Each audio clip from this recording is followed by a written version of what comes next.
नमस्कार, मैं हूं सत्यपाल और आप देख रहे हैं CWB हिंदी न्यूज। शक संवत 1945 विक्रम संवत 2080 आज चैत्र मास के कृष्ण पक्ष की 10वीं तिथि और दिन गुरुवार है। तदनुसार अंग्रेजी तारीख 4 अप्रैल सन 2024। सबसे पहले आज के मुख्य समाचार। हरियाणा बोर्ड की एग्जाम मार्किंग अगले सप्ताह होगी शुरू, मई में आएगा रिजल्ट। हरियाणा में गरीब परिवारों के लिए बड़ी खुशखबरी, 109 रुपए के कार्ड पर मिलेगा 1 साल तक फ्री सफर का लाभ। हरियाणा सरकार को हाईकोर्ट से बड़ी राहत, सीएम के उपचुनाव को चुनौती देने वाली याचिका हुई खारिज। सरकारी नौकरी अपडेट, IBPS ने 7,145 पदों पर निकाली भर्ती, एज लिमिट 55 साल तो वहीं सैलरी 2,92,000 रुपए तक। रोशनी से जगमग होगा भिवानी शहर, लाइट बदलने का काम हुआ शुरू। लोकसभा चुनाव में एडवांटेज लेने की तैयारी में हरियाणा कांग्रेस, नाराज अनिल विज के मुद्दे को दी हवा। सिरसा के रास्ते पंजाब जाने वाले हाईवे खुलने पर लोगों ने ली राहत की सांस, किसान आंदोलन के चलते थे बंद। EPFO खाता धारकों के लिए बड़ी खुशखबरी, अब नौकरी बदलने पर ऑटोमेटिक ट्रांसफर हो जाएगी PF राशि। हरियाणा में 100 करोड़ की सहकारिता घोटाले का मास्टरमाइंड गिरफ्तार, ACB ने गोयल को पंचकुला से पकड़ा, सहयोगी अनु कौशिक पहले ही जेल में है। दिल्ली जल बोर्ड में 12वीं पास के लिए आई भर्तियां, एयरपोर्ट अथॉरिटी में ग्रेजुएट्स के लिए निकली वैकेंसी। और IPL 2024 में कोलकाता की लगातार तीसरी जीत, दिल्ली को 106 रनों से हराया। और अब खबरें विस्तार से। हरियाणा में मौसम फिर से बदलने की उम्मीद है। पिछले दिनों हरियाणा के कई जिलों में बारिश व ओलावृष्टि देखने को मिली थी। उसके बाद तेज धूप निकलने की वजह से गर्मी का एहसास होने लगा। मौसम विभाग ने आने वाले दिनों के लिए ताजा पूर्वानुमान जारी किया है। मौसम विभाग के मुताबिक हरियाणा में पश्चिमी विक्षोभ के आंशिक प्रभाव के कारण 5 अप्रैल तक मौसम आमतौर पर परिवर्तनशील रहेगा। बीच बीच में आंशिक बादल भी छा सकते हैं। वहीं 5 अप्रैल तक अधिकतर जिलों में आंशिक रूप से बादल छाए रहेंगे। दिन के तापमान में हल्की गिरावट होने की संभावना है, लेकिन रात के तापमान में मामूली बढ़ोतरी दर्ज की जाएगी। वहीं 6 अप्रैल से राज्य में मौसम आमतौर पर शुष्क रहने की संभावना है, जिससे दिन के तापमान में बढ़ोतरी होने की संभावना मौसम विभाग ने व्यक्त की है। अर्बन डेवलपमेंट डिपार्टमेंट दिल्ली की ओर से दिल्ली जल बोर्ड में जूनियर असिस्टेंट के पदों पर भर्ती के लिए नोटिफिकेशन जारी किया गया है। आवेदन शुरू होने के बाद उम्मीदवार वेबसाइट पर जाकर अप्लाई कर सकेंगे। इसके लिए 18 से 25 साल एज लिमिट तय की गई है। इसमें अप्लाई करने के लिए लास्ट डेट अभी जारी नहीं की गई है। वहीं दूसरी एक अन्य भर्ती की बात करें तो एयरपोर्ट अथॉरिटी ऑफ इंडिया में जूनियर एग्जीक्यूटिव के पदों पर भर्ती निकली है। उम्मीदवार ऑफिशियल वेबसाइट पर जाकर आवेदन कर सकते हैं। इसके लिए एज लिमिट 18 से 27 साल तय की गई है। अप्लाई करने के लिए लास्ट डेट 1 मई है। हरियाणा सरकार ने गरीब परिवारों को एक और बड़ी सौगात दी है। ऐसे गरीब परिवार जिनकी वार्षिक आय 1 लाख रुपए से कम है, उन्हें हैप्पी कार्ड जारी किए जा रहे हैं, जिसे दिखाकर वो हरियाणा रोडवेज की बसों में मुफ्त यात्रा का लाभ उठा पाएंगे। इसके लिए पात्र लोग ऑनलाइन आवेदन कर सकते हैं। बता दें कि 1 अप्रैल तक 2 लाख से ज्यादा हैप्पी कार्ड बन चुके हैं। जिन लोगों के हैप्पी कार्ड बन चुके हैं वो हरियाणा रोडवेज बसों और हरियाणा रोडवेज से संबंधित बसों में 1 साल में 1000 किलोमीटर तक का मुफ्त सफर की सुविधा का लाभ उठा सकते हैं। कार्ड की लागत 109 रुपए रखी गई है।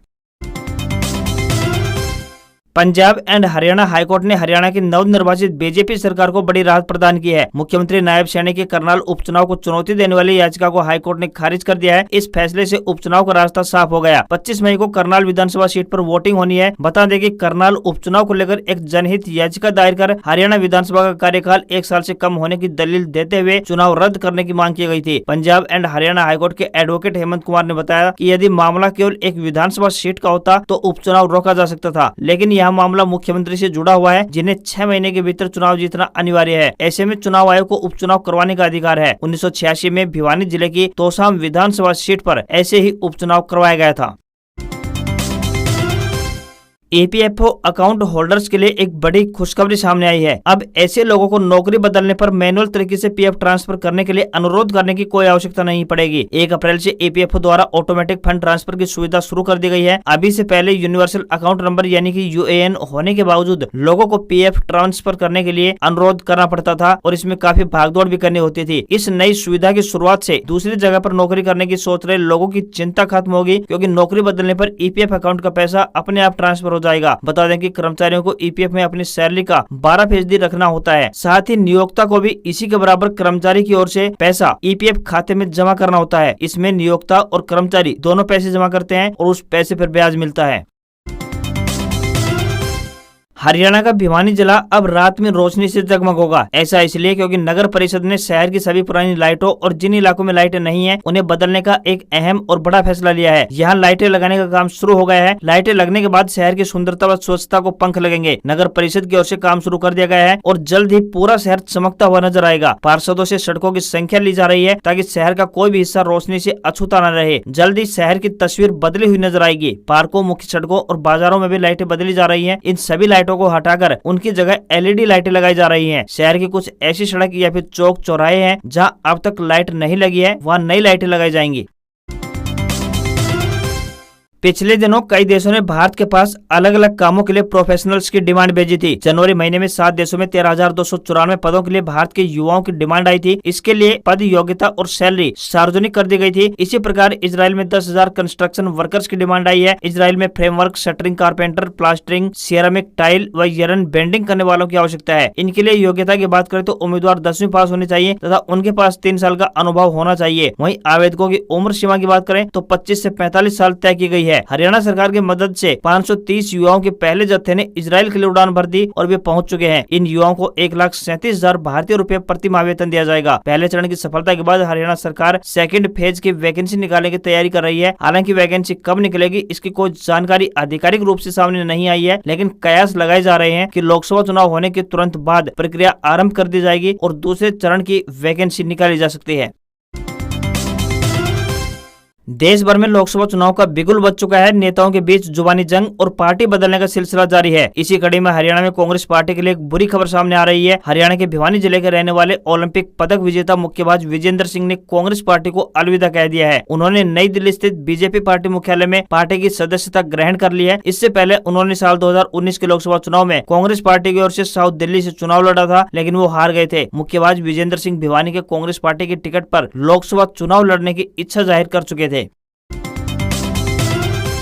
हरियाणा विद्यालय शिक्षा बोर्ड यानी HBSC ने परीक्षाओं की मार्किंग पहले की तरह मैनुअल करवाने को लेकर प्रक्रिया आरंभ कर दी है। बोर्ड प्रशासन ने इस बार उत्तर पुस्तिकाओं की जांच डिजिटल से करवाकर परीक्षा परिणाम अप्रैल माह में जारी करने की बात कही थी, लेकिन आचार संहिता लगने के कारण डिजिटल मार्किंग का टेंडर नहीं लग पाया। इसके चलते अब उत्तर पुस्तिकाओं की जाँच मैनुअल तरीके से की जाएगी। सबसे पहले 12वीं के बच्चों की उत्तर पुस्तिकाएं जांची जाएंगी। ऐसा इसलिए क्योंकि उन स्टूडेंट्स को उच्च शिक्षा के आवेदनों में कोई परेशानी न हो। इस पूरे मामले में बोर्ड अध्यक्ष VP यादव ने बताया कि परीक्षा परिणाम 15 मई तक घोषित कर दिया जाएगा। सोमवती अमावस्या का ज्योतिष शास्त्र में विशेष महत्व बताया गया है। यह तिथि पितरों के तर्पण करने के लिए काफी खास होती है। अगर आपके पितर भी आपसे नाराज हैं, तो आप उन्हें इस दिन काफी आसानी से प्रसन्न कर सकते हैं। अब की बार सोमवती अमावस्या 8 अप्रैल को है। सोमवार के दिन अमावस्या होने की वजह से इसे सोमवती अमावस्या के नाम से भी जाना जाता है। अमावस्या के दिन ग्रहण भी लगने जा रहा है।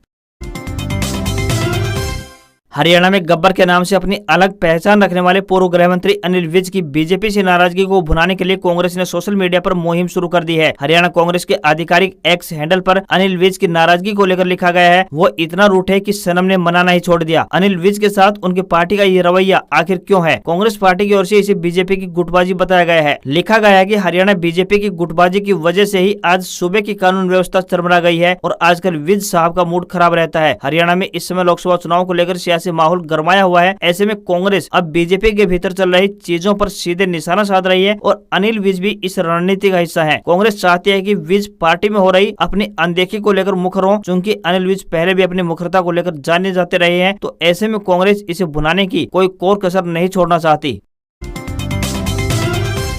पंजाब और हरियाणा के किसानों के दिल्ली कूच के ऐलान के चलते सील की गई दोनों राज्यों की सीमाएं अब खुलना आरंभ हो गई हैं। करीब 43 दिन बाद जिला प्रशासन द्वारा भटिंडा व मलोट हाईवे को पूरी तरह से खोल दिया गया है। इन हाईवे को खुलवाने के लिए पिछले 4 दिन से डबवाली के व्यापारी और आढ़ती गोल चौक पर धरना प्रदर्शन कर रहे थे। इस दौरान 2 अप्रैल को डबवाली बंद करने की चेतावनी भी दी गई थी। सोमवार को धरने पर ऐलनाबाद से INLD विधायक अभय चौटाला और डबवाली से कांग्रेस विधायक अमित सिहाग भी पहुंचे थे। कांग्रेसी विधायक ने CM नायब सैनी से फोन पर बात कर पूरे मामले से अवगत कराया। वहीं अभय सिंह चौटाला ने जिला उपायुक्त को 6 अप्रैल तक हाईवे खोलने का वक्त दिया था। बता दें कि पंजाब के किसानों को दिल्ली कूच से रोकने के लिए मलोट अंडरपास व पुल पर बड़े बड़े पत्थर लगाकर बैरिकेडिंग की गई थी। करीब 15 घंटे की मशक्कत के बाद दोनों हाईवे को पूरी तरह से खोलने में सफलता हासिल हुई है। दोनों हाईवे खोलने से हरियाणा और पंजाब के बीच आवाजाही पहले की तरह सुचारू रूप से हो सकेगी। दोनों राज्यों में अब दोबारा आपसी व्यापार, स्वास्थ्य सेवाएं व अन्य सेवाएं शुरू हो पाएंगी। रेल यात्रियों के लिए एक जरूरी खबर सामने आ रही है। अंबाला मंडल के वरिष्ठ वाणिज्यिक प्रबंधक नवीन कुमार ने बताया कि अंबाला मंडल के अधीन राजपुरा बठिंडा रेलखंड पर तपा और रामपुरा फूल स्टेशन के मध्य रेलवे लाइनों का दोहरीकरण किया जाएगा, जो कि पूरे अप्रैल माह तक चलेगा। इसके चलते कई ट्रेनें रद्द रहेंगी, तो कई ट्रेनों को रूट डाइवर्ट से संचालित किया जाएगा। ट्रेन नंबर 045, 48 व 47 Bathinda Ambala cantt Bathinda passenger train 24 से 30 अप्रैल तक रद्द रहेगी। वहीं ट्रेन नंबर 14,509 व 10 धुरी बठिंडा धुरी 30 अप्रैल को रद्द रहेगी। ट्रेन नंबर 047, 65 व 66 बठिंडा धुरी बठिंडा ट्रेन 30 अप्रैल को पूर्णतः रद्द रहेगी। Train number 14,735 Sri Ganganagar Ambala cantt express 23 से 30 अप्रैल तक बठिंडा रेलवे स्टेशन तक ही चलेगी। Train number 14,736 Ambala cantt Sri Ganganagar express का संचालन 24 अप्रैल से 1 मई तक ट्रेन अंबाला कैंट बठिंडा के बीच रद्द रहेगी। Train number 14,525 Ambala cantt Sri Ganganagar intercity 24 से 30 अप्रैल तक ट्रेन का संचालन बरनाला श्री गंगानगर के बीच नहीं होगा। वहीं train number 14,526 Sri Ganganagar Ambala cantt express 24 से 30 अप्रैल तक ट्रेन श्री गंगानगर बरनाला के बीच रद्द रहने वाली है। पंचकुला में हरियाणा एंटी करप्शन ब्यूरो की टीम ने बुधवार को भ्रष्टाचार के आरोप में सहकारिता विभाग के संयुक्त रजिस्ट्रार नरेश कुमार गोयल को पंचकुला से गिरफ्तार कर लिया। पिछले कुछ दिनों सहकारिता विभाग के उजागर हुए करोड़ों रुपए के घोटाले में आरोपी की संलिप्तता के चलते एसीबी की टीम द्वारा आरोपी की गिरफ्तारी की गई है। नरेश कुमार गोयल पर अपने सह आरोपियों के साथ मिलकर सरकार की करोड़ों रुपए की राशि गबन करने का आरोप है। सरकारी प्रवक्ता ने आमजन से अपील करते हुए कहा है कि यदि कोई भी अधिकारी या कर्मचारी सरकारी काम करने की एवज में रिश्वत की मांग करता है तो तुरंत इसकी जानकारी हरियाणा एंटी करप्शन ब्यूरो के टोल फ्री नंबर 1800-180-2022 तथा 1064 पर देना सुनिश्चित करें। भारतीय शेयर बाजार में मामूली गिरावट देखने को मिली है। सेंसेक्स 27 अंक फिसलकर 73,876 के स्तर पर क्लोज हुआ, तो वहीं निफ्टी में भी 18 अंकों की गिरावट देखने को मिली और ये 22,434 के अंक पर बंद हुआ। सोना और चांदी अपने ऑल टाइम हाई पर पहुंच गए हैं। कारोबार के दौरान 10 ग्राम सोना 295 रुपए महंगा होकर 69,256 रुपए का हो गया है। वहीं चांदी की बात करें तो चांदी 1,537 रुपए महंगी होकर 77,664 रुपए प्रति किलोग्राम के स्तर पर पहुंच गई है। वहीं $1 का रेट 83 रुपए 48 पैसे के स्तर पर पहुंच गया है। आज खबरों में बस इतना ही। देखते रहिए आपका अपना हरियाणा का सबसे बेहतरीन news channel CWB Hindi news. नमस्कार। इसी आशा के साथ आपका दिन शुभ रहे।